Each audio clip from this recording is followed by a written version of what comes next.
On the campus of the University of Michigan, there's a gorgeous building called the Rackham Auditorium, built in the 1930s in the classical Renaissance style. And in January of 2004, on one of those cold Michigan days, a woman takes the stage in front of a big crowd. She's in her 60s. Her name is Mrs. Thompson. Good evening.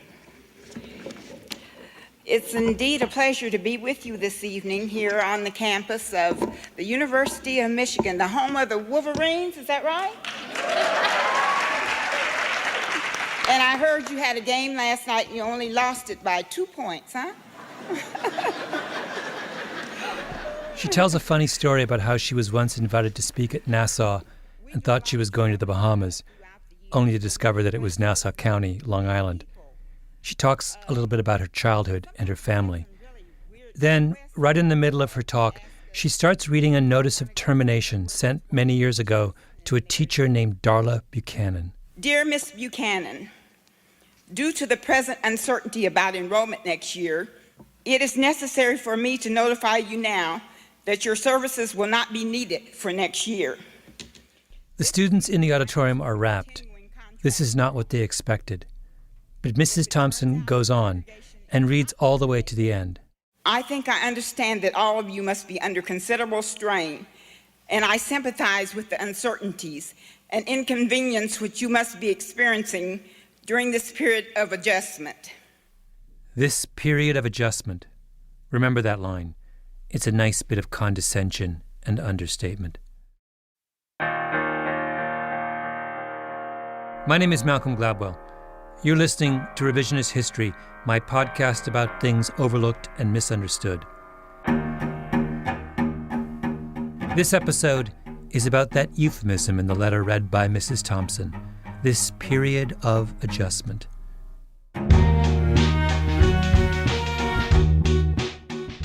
Not that long ago, Americans set out to do something revolutionary, to change the world. But we botched it. And we didn't want to admit that fact, so we swept the whole episode under the rug and wrote letters to everyone concerned to try and absolve ourselves of the whole business. I believe that whatever happens will ultimately turn out to be the best for everyone concerned.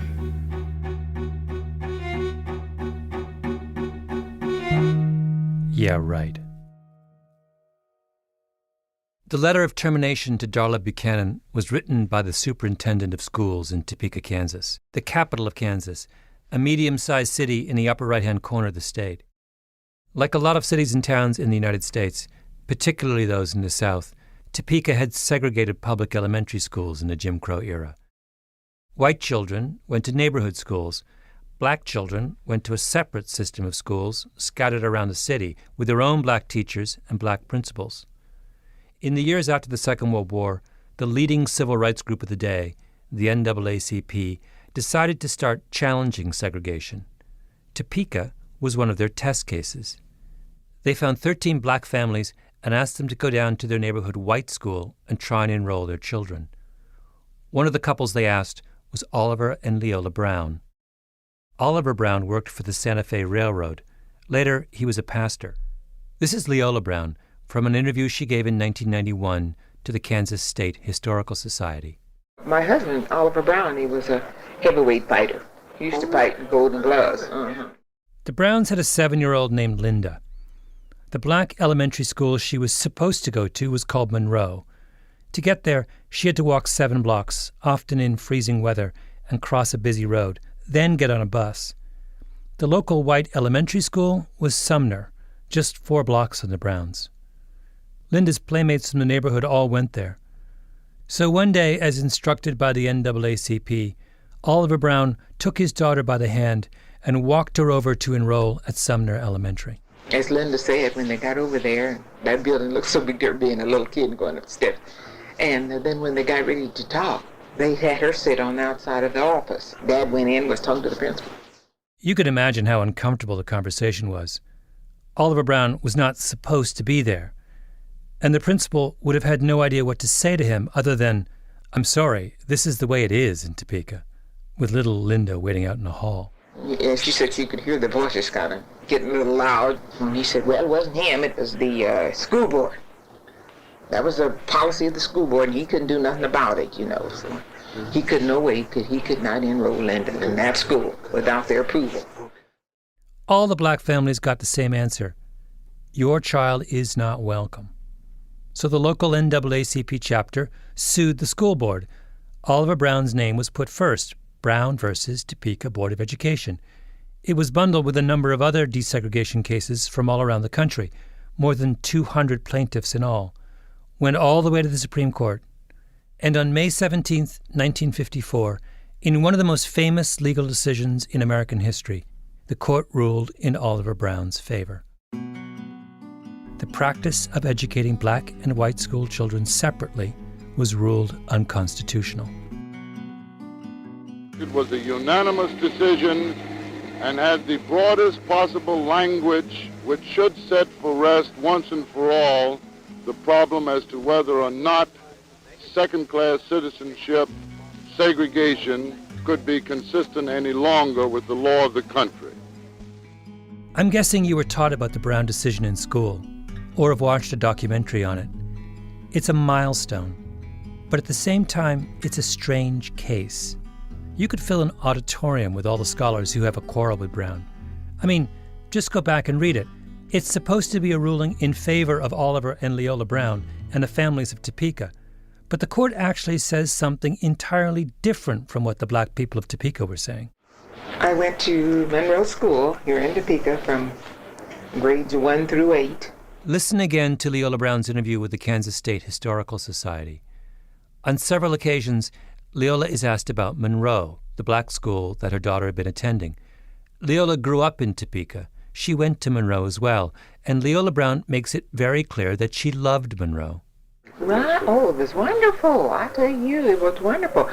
And had it not been for this walking, to school and going so far to school, we possibly never would have, done what we did. Later in the interview, the issue comes up again. The interviewer asks Leola specifically, you didn't want your daughter to go to the white school because the white school was better than the black school. And Leola is adamant, oh no, that never came up. We were getting a quality education at Monroe. We didn't have any bone to pick with our school as far as education was concerned, nor the teachers, because they were qualified and they did what they were supposed to do. For Leola and Oliver Brown, the lawsuit was a matter of principle. They didn't think there was anything wrong with the quality of education at Monroe, the all-black school. They just thought that the Topeka School Board shouldn't be telling them where they could or couldn't send Linda to school, particularly if the only reason the school board could come up with was the color of Linda's skin. Now listen to the argument the Supreme Court makes in the Brown decision. They agree that the Browns ought to be able to send Linda to Sumner, but their reasoning is different.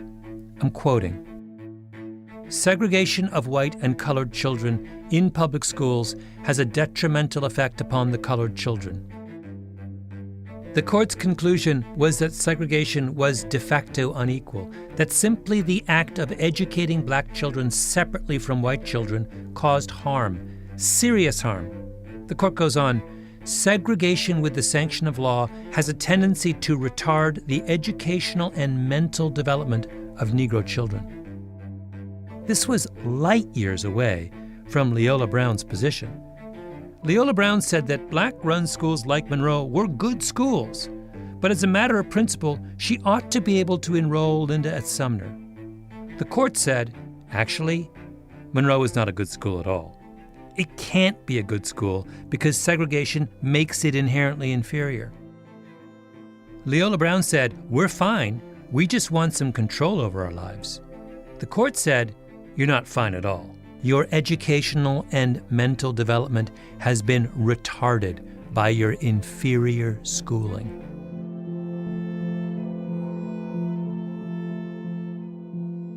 Now, the court could have said something much more straightforward. How about this? Schools are where people make the connections that allow them to get ahead in the world. You cannot lock black people out of the place where social power and opportunity reside.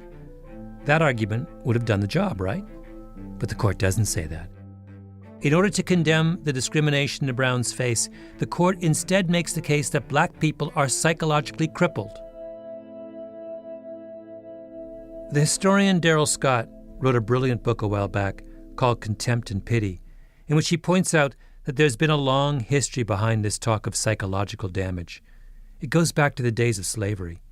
It's always been incredibly useful for white people to explain the problems of black people as the result of something personal, internal. It makes their problems their fault.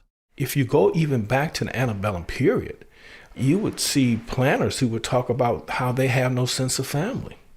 Now, of course, these are the very people who are selling people's families at the auction block. Right? You know, they're destroying families. But they would justify it in their minds by saying they have no sense of families. Another historian, Charles Payne, makes a very similar argument in his essay, The Whole United States is Southern, which you should read, by the way, if you ever want to be grabbed by the lapels. Payne argues that in the decades after the Civil War, Southern whites attempt to sell the rest of America on this way of thinking about race. They've basically imposed apartheid on the South through brute political and economic force. But they want, and I'm quoting Payne, to frame the issue in a language of separation, customs, our way of life, and social equality, language that constructed race in interpersonal and not structural terms. They want to pretend that racial conflict is just a psychological problem. So what does the U.S. Supreme Court do in 1954 in the Brown decision? It buys into the Southern way of thinking about race. Leola Brown and the other plaintiffs say, we have a structural problem. We don't have the power to send Linda to the school down the street. The court says, no, it's a psychological problem. Little Linda has been damaged in her heart. That may seem like a small distinction. Believe me, it's not. We're still dealing with the consequences. This is a little bit of a tangent, but I think it helps to explain why personalizing racial discussions is so problematic. It's about a wonderful bit of research done by two political scientists at Vanderbilt University in Nashville, Jason Grissom and Christopher Redding. Grissom and Redding start with a well-known fact. White students are far more likely to be in gifted and talented programs than black students. If your kid is in a gifted and talented program, you've probably observed this. Where are the black kids, right? Now you might say, well, that's simply a reflection of the fact that white kids, for whatever reasons, have higher test scores on average than black kids. So Grissom and Redding look at a large national sample of elementary school kids and say, let's equalize for test scores. In other words, let's compare two students, one black and one white, but they both are very high achieving. This is Grissom. Would that difference in probability that they are identified by the system as gifted, would that persist? And the answer is that it does. In fact, it's still the case that even when you look at two students who are similar on math and reading achievement in elementary school, a white student and a black student, that white student is still more than 2 times as likely to be receiving gifted services as that black student is. Gifted programs are supposed to be meritocracies, places where the brightest children are given a chance to shine. Grissom's saying that's not the way things work in practice. And you can go a little further because you can throw other things into the equation that aren't just achievement. You can look at differences in income. The data have how healthy the parent says that child is. We know what age that child entered kindergarten. On average, white students and black students enter kindergarten at different ages because of the phenomenon of red shirting. White parents are more likely to hold their kids back at the start of schooling than black students are. That doesn't explain the gifted gap. In other words, you match up bright black kids with equally bright white kids. Then you make sure the two groups are similar in age, class, and the health of their parents. And you still find that the white kids are far more likely to be admitted to gifted and talented programs. Kind of a puzzle, right? Finally, Grissom and Redding say, look, in many cases, teachers play a big role in which students get into gifted programs. They encourage them, they recommend them. So they think, maybe the answer here lies with not who the child is, but who the child's teacher is. In the overwhelming majority of school districts in the United States, the way that a kid ever gets to be identified as gifted is if someone in the school, usually a classroom teacher, has to look at that kid and say, I think this kid might be gifted. So Grissom does something really simple. He looks at the race of the teacher. And what he finds is that for white kids, there's no effect. It doesn't matter. But not for black students. For a black student, the world looks different. So if I'm a black student and I have a black classroom teacher, the probability that I'm assigned to giftedness in the next year, it looks very much like the probability for a white student. But if I am a black student and I have a white classroom teacher, my probability of being identified as gifted is substantially lower. How much lower? Okay, so for very high-achieving black students, the probability of being assigned to gifted services under a white teacher is about half the probability as an observably similar black student taught by a black teacher. If you're black, having a black teacher makes a difference, and not just for getting into gifted programs. Having a black teacher raises the test scores of black students, it changes the way black students behave, and it dramatically decreases the chances a black male student will be suspended. A group of social scientists recently went over the records of 100,000 black students in North Carolina over a 5-year period. They found that having even one black teacher between the 3rd and 5th grade reduced the chance that an African-American boy would later drop out of high school. By how much? By 39%. One black teacher. Now, does this mean that white teachers are diabolical racists trying to hold down black students? No. This isn't conscious discrimination. The point is that teachers have power. They're gatekeepers. They control the classroom. They decide who gets recommended for prizes like gifted programs and who doesn't. They decide who stays and who gets suspended. By directing their attention to a child, a teacher can inspire. By ignoring another or sending him more often to the principal's office, teachers can discourage. Listen to Leola Brown again about why she liked her elementary school Monroe so much. Oh, I loved it. Oh, I loved it. The teachers were fantastic. We got a fantastic education there. It wasn't, as I say, this case wasn't based on that. Because we had fantastic teachers and we learned a lot, and they were good to us, more like an extended family, like mothers and so forth, because they took an interest in you, you know. They took an interest in you. That's what all the research on blacks and whites and gifted programs comes down to. You need to have someone who takes an interest in you if you want education to work and be fair. They made one serious mistake, which I will have to hold them responsible for. I came across another archive of interviews from the Brown era, Duke University's Behind the Veil Oral History Project. The interview you're hearing is from Richmond, Virginia. It's with an African-American teacher named Celestine Porter. And she says that once you grant this idea that a teacher is a gatekeeper and that a child needs someone to take an interest in them, then that means integration should have been pursued very differently. They made students do the integration. They should have had teachers first. And they didn't do that. At every one of those white schools, and at every one of the black schools, if they were going to send white children into the black schools, they should have had white teachers somewhere. Mm-hmm. If they were going to send black children into the white schools, they should have had some black teachers there. Mm-hmm. Now, the first people that should have been integrated should have been teachers and administrations first. But they didn't do that. They moved the children. She's absolutely right. Read the Brown decision for yourself. The court goes on and on about kids, but they have virtually nothing to say about teachers. The word teacher comes up once in the main text and a few times in the footnotes. That's it. How on earth can you undertake the greatest transformation of public education in American history and barely mention teachers? Young people did not know business being moved first to have borne the brunt of the segregation process. And it did something to the youngsters. It did something to them. It made them hate. It gave them a sense of nobody's here for me. And most of the students that had moved from the black schools into the white situation, we as teachers had been there to nurture them, to help them along, to recognize their difficulties, to work with them. When they moved into the white situation, teachers didn't know. They didn't know the teachers. Teachers were afraid of them. The Brown decision was all about children. The signature memories of the Brown era are all about black children being escorted into previously all-white schools. We should have been talking about teachers. About 3.5 hours due east of Topeka on I-70, there is a little town called Mobberly. Mobberly is in the area of Missouri called Little Dixie because it was settled by migrants from the South before the Civil War. There was a lot of slave owning in Little Dixie compared with the rest of Missouri, a lot of racial hostility in that part of the state. And I don't think you can understand what happened after the Brown decision without first understanding what happened in Mobberly.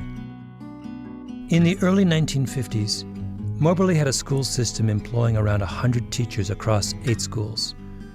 One of those schools was black.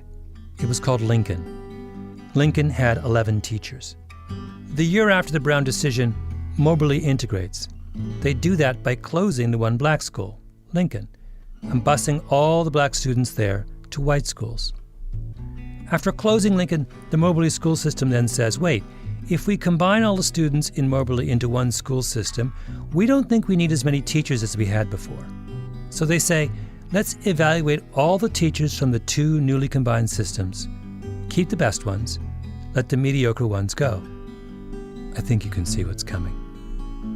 They decide to fire every one of the 11 black teachers who used to work at Lincoln.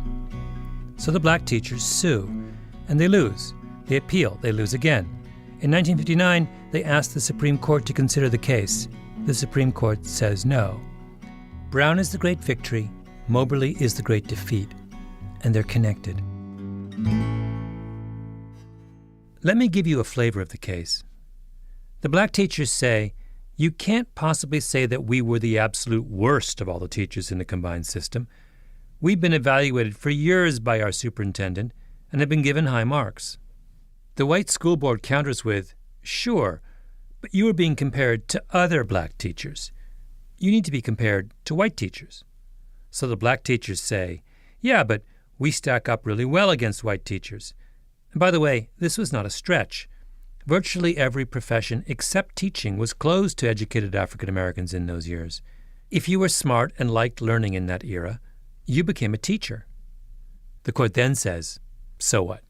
I'm quoting, human capabilities cannot be reduced to a mathematical formula. Intangible factors such as personality, character, disposition, industry, and adaptability vitally affect the work of any teacher. I think there's one intangible factor missing in that list, don't you? What could it be? Do you suppose it begins with an R? Forgive me for going on and on about this one obscure case, but you have to get the flavor of it. The plaintiffs say, wait, one of us is a superstar, graduate degrees, qualifications, ratings through the roof. Her name is Mary Ella Timony. And the white superintendent agrees she's a star.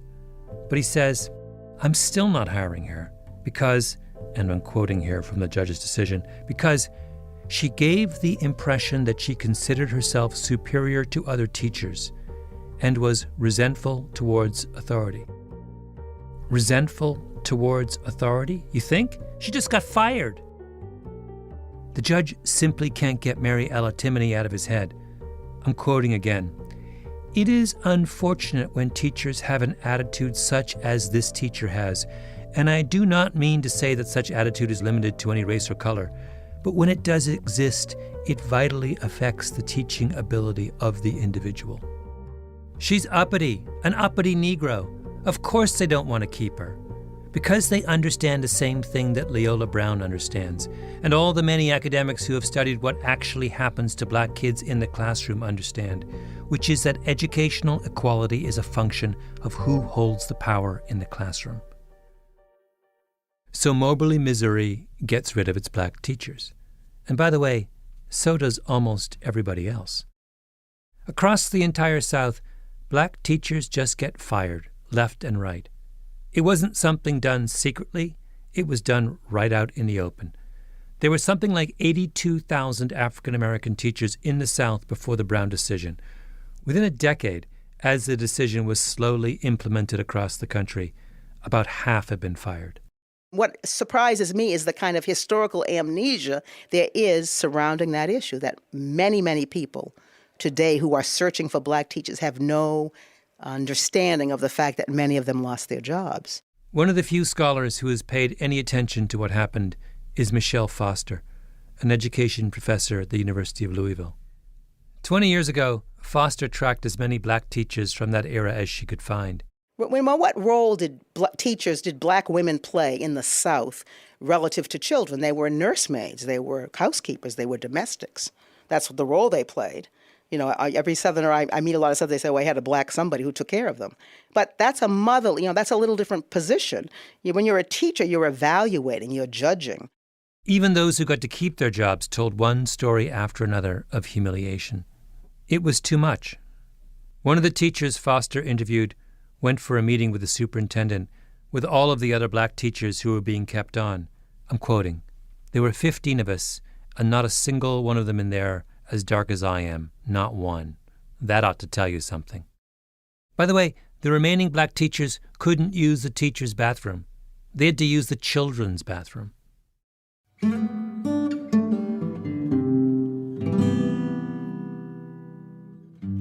To this day, the ranks of black teachers in the United States have not recovered from the humiliations and mass firings of the 1950s and 60s. As a percentage, there are far fewer black teachers than there are black students. And when you think back to studies on how important black teachers are for the performance of black students, that's a tragedy.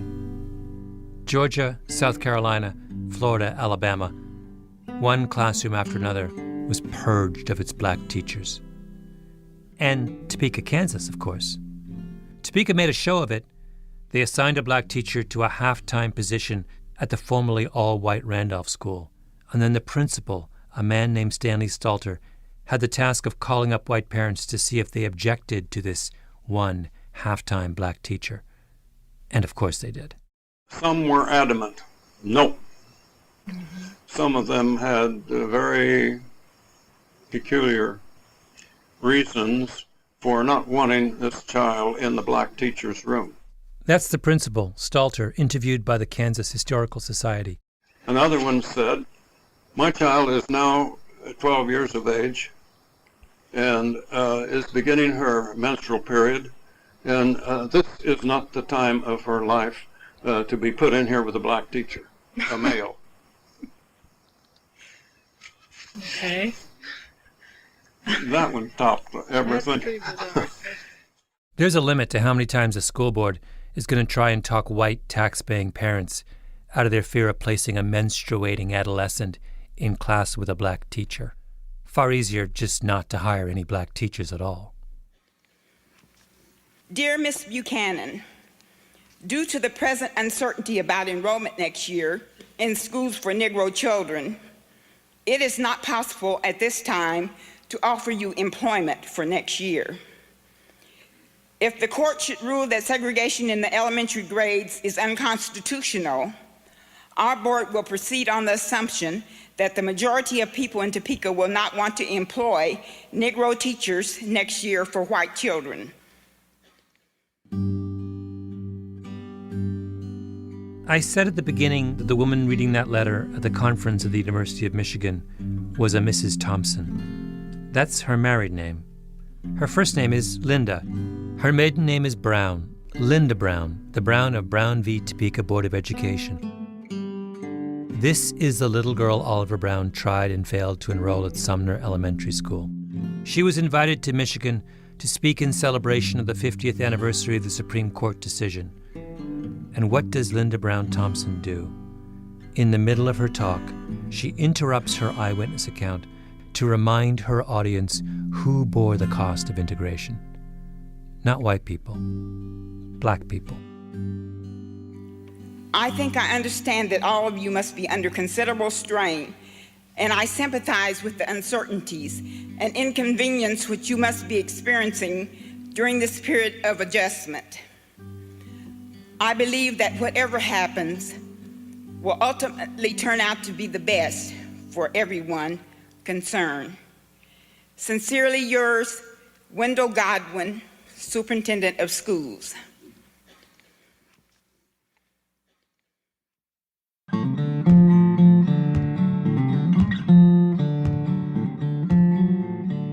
Revisionist History is produced by Mia Lobel and Jacob Smith with Camille Baptista, Stephanie Daniel, and Xiomara Martinez-White. Our editor is Julia Barton. Flawn Williams is our engineer. Original music by Luis Guerra. Special thanks to Andy Bowers and Jacob Weisberg at Panoply. I'm Malcolm Gladwell.